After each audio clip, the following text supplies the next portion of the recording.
Bismillahirrahmanirrahim. Alhamdulillahi rabbil alamin. Wassalatu wassalamu ala asyrafil anbiya'i wal mursalin Sayyidina wa maulana Muhammad wa ala alihi wa ashabihi ajma'in wa man tabi'ahum bi ihsanin ila yaumiddin. Amma ba'd. Qala al-muallifu rahimahullahu ta'ala wa nafa'na bihi wa bi'ulumihi fid darain. Ila hadratin nabiyil mustafa sayyidina Muhammadin sallallahu alaihi wasallam wa abaihi wa ikhwanihi minal anbiya'i wal mursalin wa jami'il malaikatil muqarrabin alaihimus salatu wassalam wa azwajihi ummahatil mu'minin wa auladihi wa dhurriyyatihi wa alihi wa ashabihi khususan ahli badrin minal muhajirin wal ansar radhiyallahu anhum ajma'in wa jami'i atba'ihi wasyuhada wal ulama wal awliya wal salihin wal musannifin wal muallifin wa judurina wa jaddatina wa abaina wa ummahatina wa man lahu huququn alaina ghafarallahu lana wa lahum. Thumma khususan ila hadrati sultanil awliya'il awal sayyidi syababi ahlil jannati sibati khairil bariyah Abi Muhammadin sayyidina al-Hasan ibn Ali ibn Abi Talib wa akhihi syahid sayyidina al-Husain wa walidayhima sayyidina Ali ibn Abi Talib wa sayyidatina Fatimah az-Zahra al-Batul radhiyallahu anhum. Thumma nakhussu khususan ila muallifi kitabi Kashifatis Saja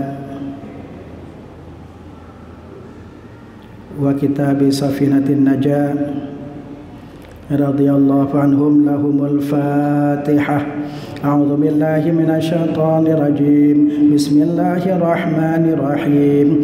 Alhamdulillahi rabbil alamin. Arrahmanir rahim. Maliki yaumiddin. Iyyaka na'budu wa iyyaka nasta'in. Ihdinas siratal mustaqim. Siratal ladzina an'amta 'alaihim ghairil maghdubi 'alaihim waladdallin. Amin.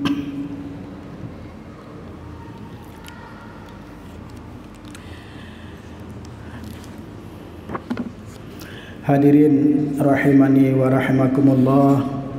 Alhamdulillah wa syukurillah. Pengajian pada malam hari ini dapat kita lanjutkan tentang kajian kitab Kashifatus Saja yang insyaallah kita sudah memasuki fasal tentang rukun-rukun iman.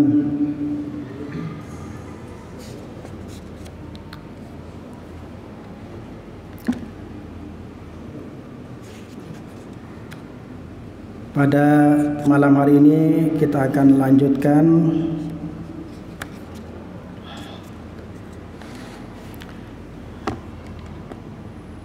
kita akan membahas tentang tingkatan-tingkatan iman. Ghurratun ay hadhihi ghurratun, ini adalah suatu hal yang penting.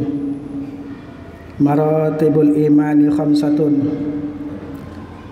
adapun tingkatan-tingkatan iman khamsatun ada 5.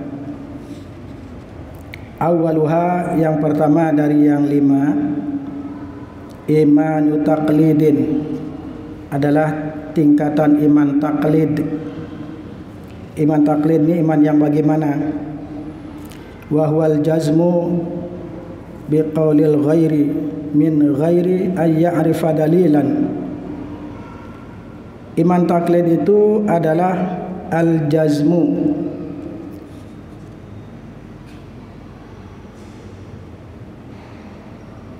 kemantapan keyakinan hati yang putus, biqaulil ghairi, dengan sebab perkataan orang lain. Keyakinan, kemantapan hati dengan sebab perkataan orang lain, min ghairi ay ya'rifa dalilan, tanpa mengetahui dalilnya. Ini yang dimaksud dengan iman taklid. Iman taklid ini iman yang diperselisihkan ulama tentang keabsahannya. Keabsahan iman taklid ini masih diperselisihkan di antara para ulama ahli kalam. Sebagian ada yang mengatakan sah, dan sebagian lagi ada yang mengatakan tidak sah. Karena iman taklid ini adalah iman yang diperselisihkan ulama tentang keabsahannya, maka dari itu kita berusaha dalam beriman ini jangan sampai taklid. Artinya ada kemantapan hati dengan perkataan orang lain tanpa kita meneliti dalilnya, tanpa kita meneliti argumen yang disampaikan orang lain.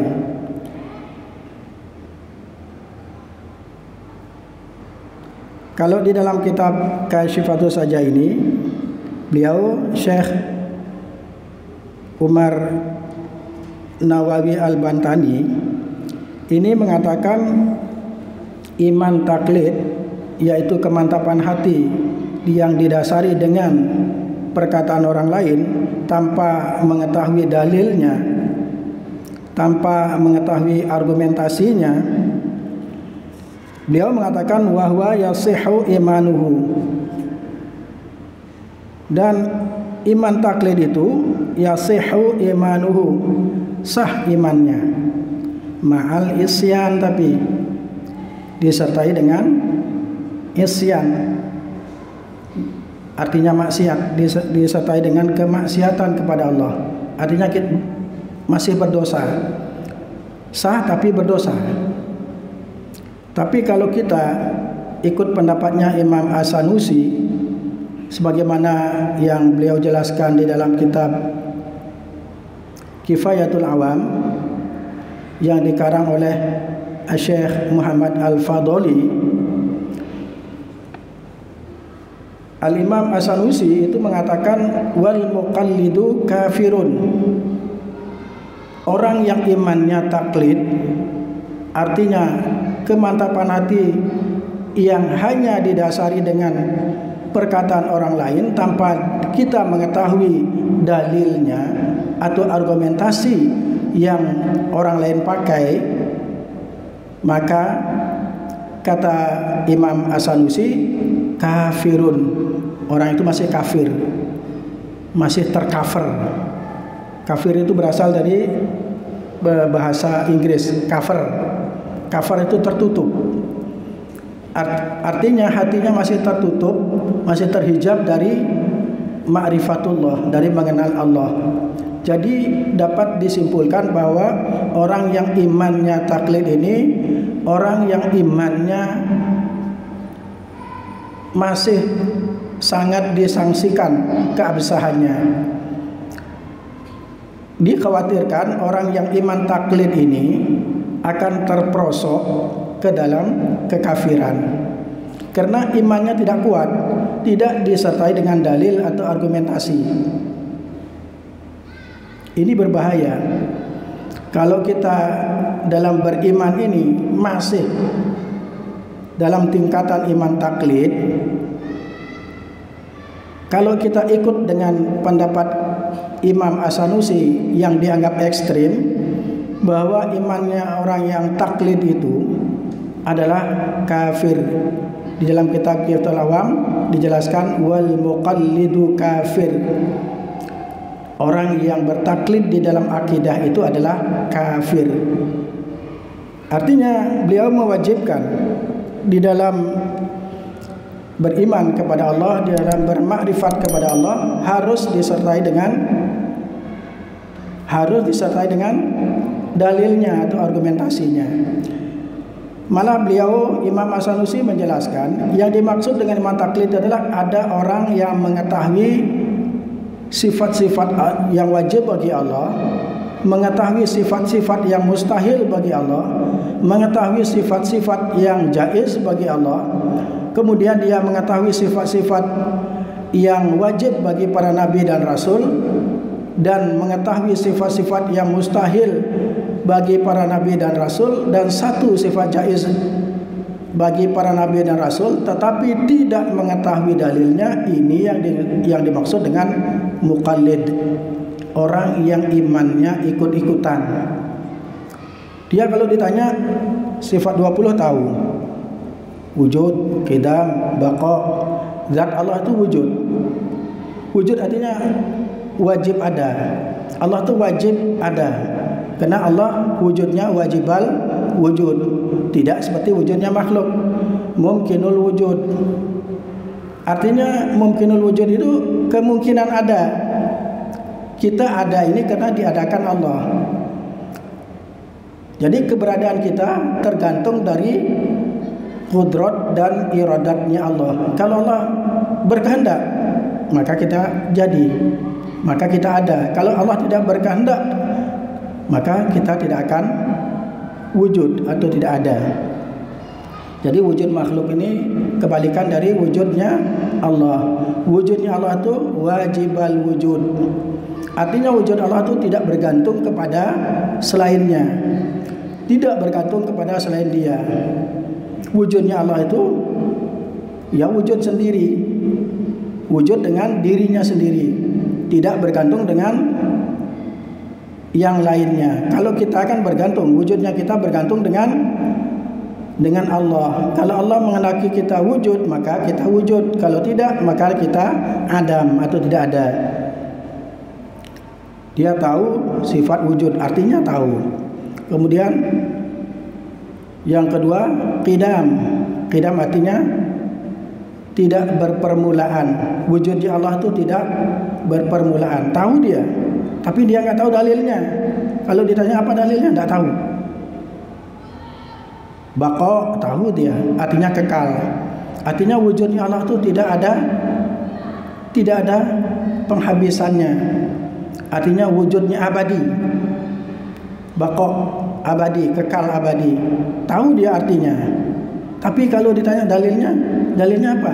Kalau ditanya dalil baqa itu apa? Nggak tahu dia. Nah, ini masih dikatakan iman taklid menurut Imam As-Sanusi. Wujud, qidam, baqa, mukhalafatuhu lil hawadithi. Artinya Allah berbeda dengan hawadith, dengan makhluknya. Tahu dia artinya. Kalau ditanya dalilnya apa? Enggak tahu. Kemudian qiyamuhu binafsihi, artinya berdiri sendiri. Allah itu berdiri sendiri, tidak membutuhkan selainnya. Artinya Allah tidak membutuhkan kepada makhluknya. Tahu dia. Cuman kalau ditanya dalilnya enggak tahu. Semua sampai sifat mustahilnya kalau ditanya wujud lawannya apa? Adam, tahu dia. Tapi kalau ditanya apa dalil Adam, tidak tahu. Kemudian qidam, lawannya apa? Hudus, tahu dia, baru atau baru. Tapi kalau ditanya dalilnya nggak paham, tidak tahu. Ini menurut Imam As-Sanusi masih tergolong iman taklid. Beliau tuh sangat ekstrim dalam masalah akidah. Maka beliau yang paling teliti, paling ketat di dalam masalah keabsahan akidah seseorang. Ya mungkin kalau di antara kita ini yang hadir di masjid, kalau ditanya jangankan dalilnya, insya Allah ditanya sifat wajib bagi Allah yang 20 urut dan artikan, mungkin masih banyak yang belum tahu. Makanya saya salut sekali kalau di Jawa itu, di masjid-masjid atau di musola-musola itu malah dijadikan lagunya pujian-pujian sebelum sholat, biar orang tuh ingat terus tentang sifat-sifat yang wajib bagi Allah. Allah wujud, qidam, baqa, mukhalafatuhu lil hawadisi, dan seterusnya. Saya salut ya, pinternya kiai-kiai di Jawa ini.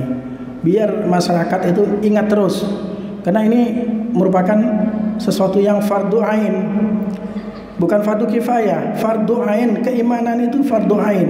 Ma'rifatullah itu adalah hukumnya fardu ain. Setiap orang wajib ma'rifat kepada Allah.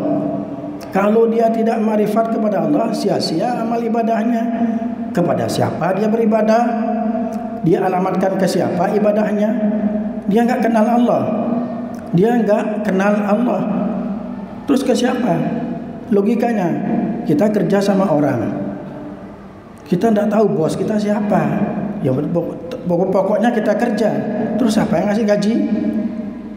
Kan kerja kita sia-sia jadinya. Ada orang kerja tiba-tiba ikut kerja.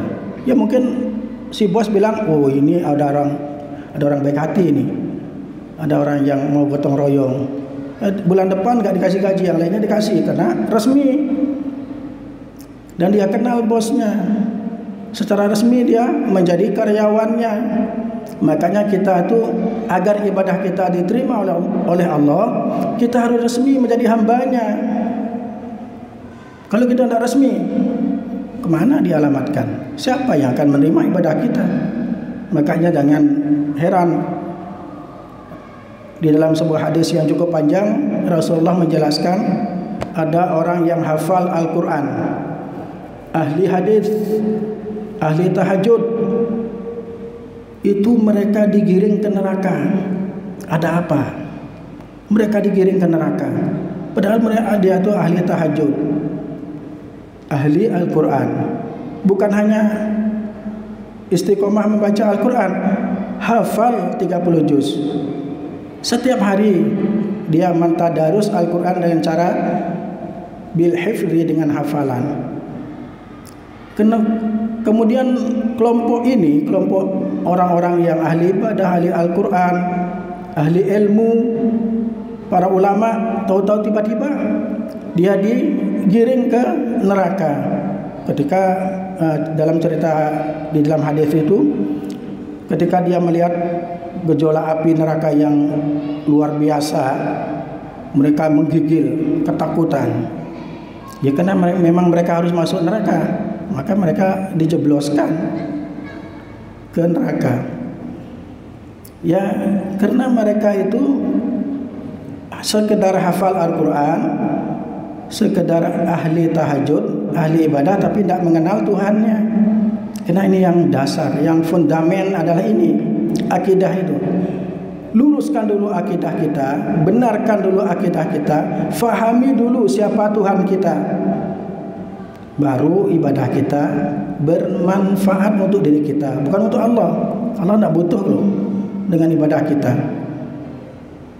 Walaupun kita tidak ibadah, apakah Allah akan berhenti jadi Tuhan? Ya tidak. Walaupun seluruh dunia tidak ada yang beriman kepada Allah, Allah tetap menjadi Tuhan. Allah tetap sebagai Tuhan. Karena tidak ada yang beribadah sama sekali, maka Allah pensiun jadi Tuhan. Tidak ada ceritanya itu. Karena ibadah itu tidak Allah butuhkan. Semuanya kembali kepada kita. Manfaatnya itu untuk kita, bukan untuk Allah. Allah tidak butuh kok dengan ibadah kita, tidak butuh. Kita yang butuh beribadah kepada Allah untuk kemaslahatan kita. Jangan anggap kita sholat itu Tuhan butuh dengan sholat kita. Kemudian ketika dia berdoa tidak pernah dikabulkan, akhirnya protes sama Tuhan. Ya Allah, tidak adil Engkau ya Allah. Saya ahli ibadah, istiqomah sholat jamaah, istiqomah tahajud, tapi doa saya kok gak pernah diwujudkan. Nah ini kelihatan sudah pamrihnya. Berarti orang ini belum makrifat kepada Allah, belum mengenal Tuhannya. Ini risikonya. Bukan malah menjadi orang yang taat kepada Allah, malah menjadi orang yang membangkang kepada Allah. Walaupun zahirnya kelihatan ahli ibadah, tapi batinnya dia tidak mengenal Allah. Ini bahayanya. Makanya Imam As-Sanusi mengatakan wal muqallidu kafirun. Orang yang muqallid itu, orang yang imannya ikut-ikutan itu tidak didasari dengan argumentasi atau dalil-dalil, maka kafirun, masih tercover, artinya belum kenal dengan Allah, masih tertutup, terhijab.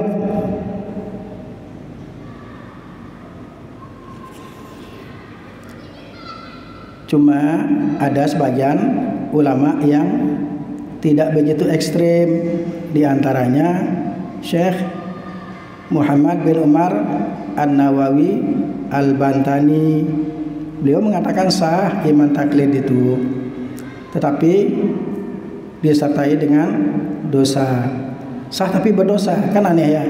Sah tapi berdosa. Ada gak kira-kira orang yang sholat sah tapi berdosa? Nanti kalau sudah sampai bab sholat enak malah kita membahasnya, akan lebih luas kita membahasnya. Ada orang sholatnya sah tapi berdosa. Anda tak kira-kira? Ada. Contohnya orang yang sholat mengenakan pakaian yang digosok, hasil gosok atau hasil menipu. Pakaiannya yang dikenakan pakaian yang bukan pakaian haram, bukan pakaian yang halal, tapi pakaian yang haram. Karena dia memperolehnya bukan dengan cara yang halal. Sah sholatnya, sah, tapi dia berdosa.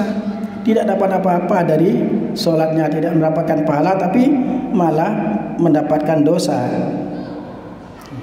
Nanti kalau kita sudah sampai dalam pembahasan tentang sholat akan lebih jelas, akan lebih luas pembahasannya. Wa huwa yasihhu imanuhu ma'al isyani.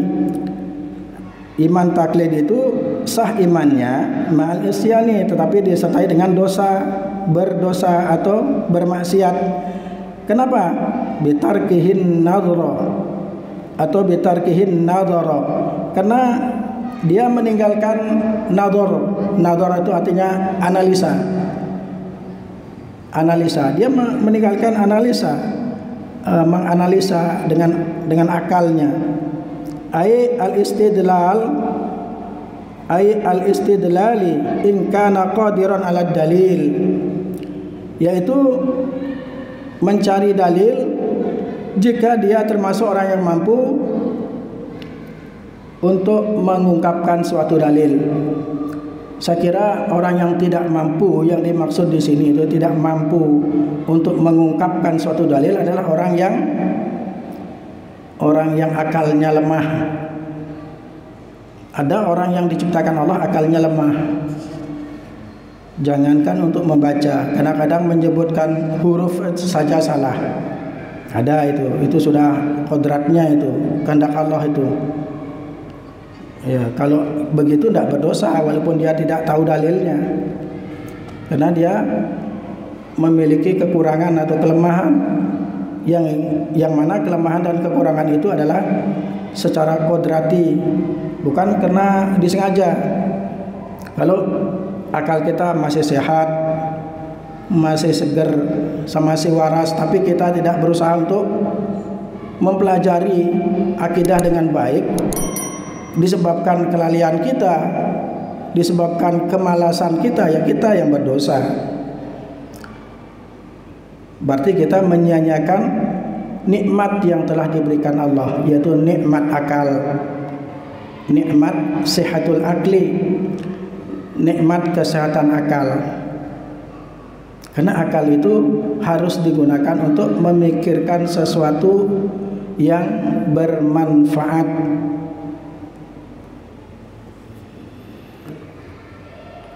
Saniha, kemudian yang kedua dari tingkatan iman, yang 5 tingkatan itu imanu ilmin, iman ilmu namanya. Yang pertama kan imanu taqlidin, sekarang imanu ilmin, iman ilmu.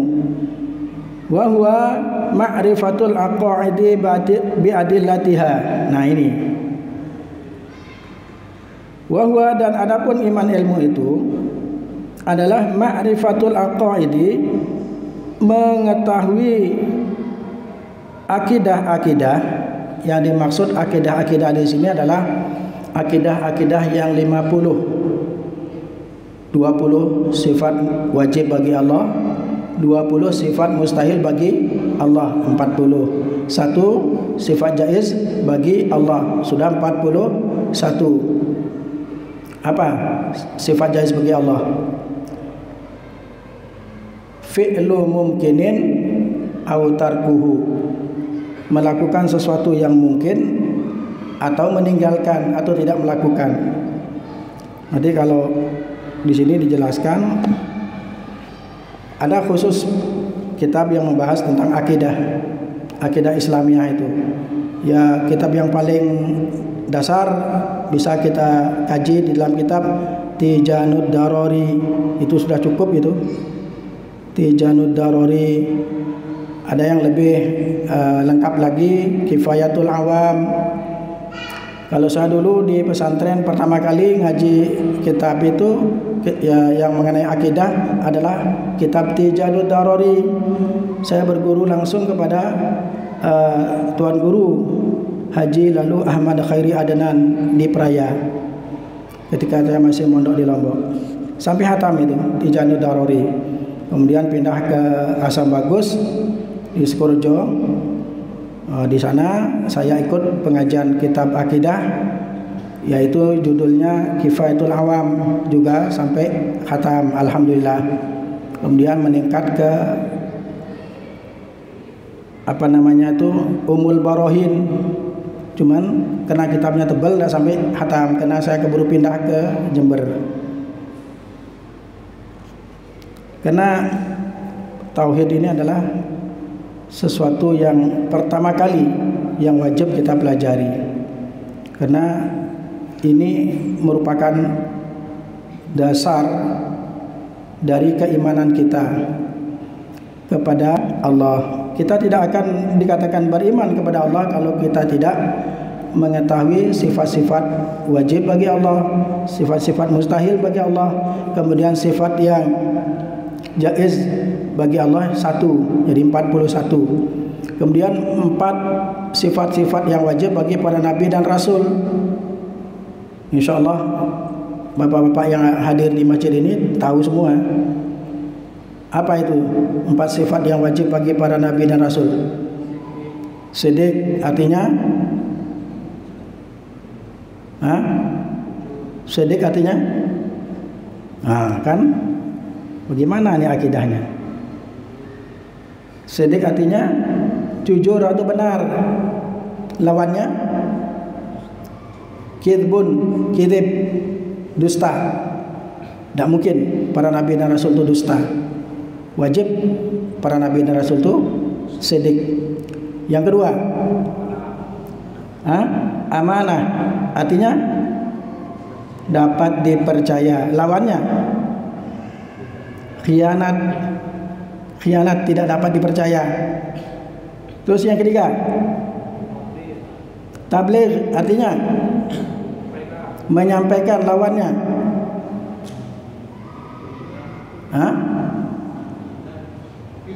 kitman, artinya menyembunyikan. Tidak mungkin para nabi dan rasul menyembunyikan wahyu yang diturunkan Allah kepada beliau.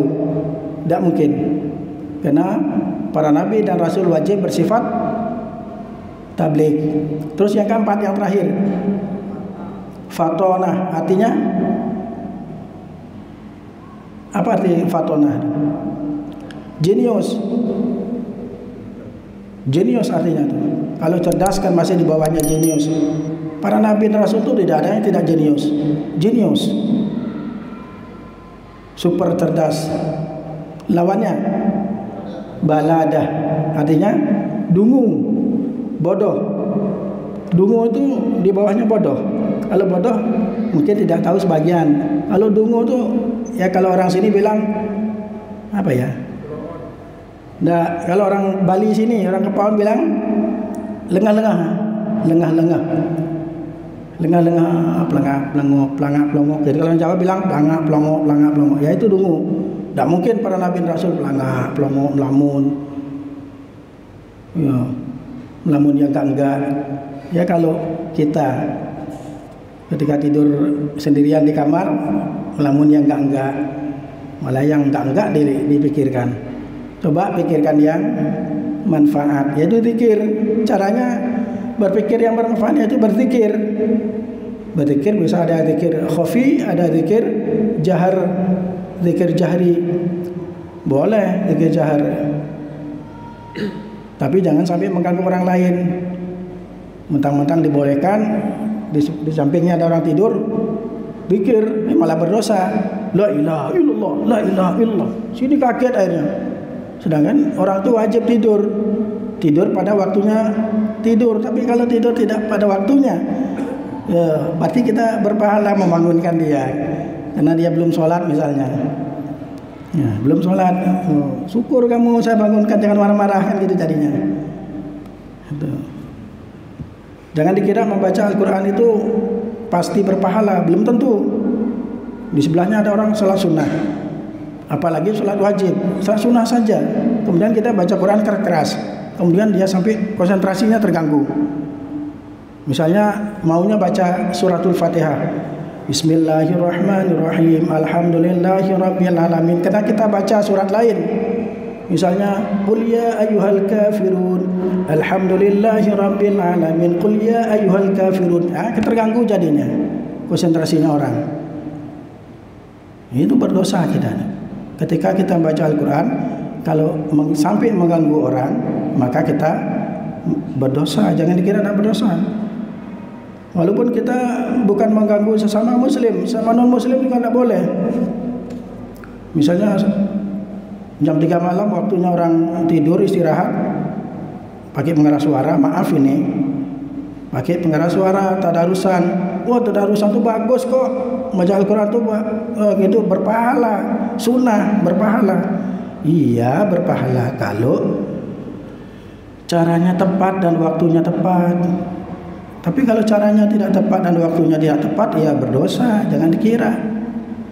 Kalau tidak percaya, ya tunggu aja kematian itu, baru akan percaya. Kalau sudah ajal, tiba saatnya ajal, baru akan percaya. Semua yang hak dan yang batil akan nampak. Kalau di sini kan kita masih bisa berkelah gitu, masih bisa membela diri kalau kita di dunia ini.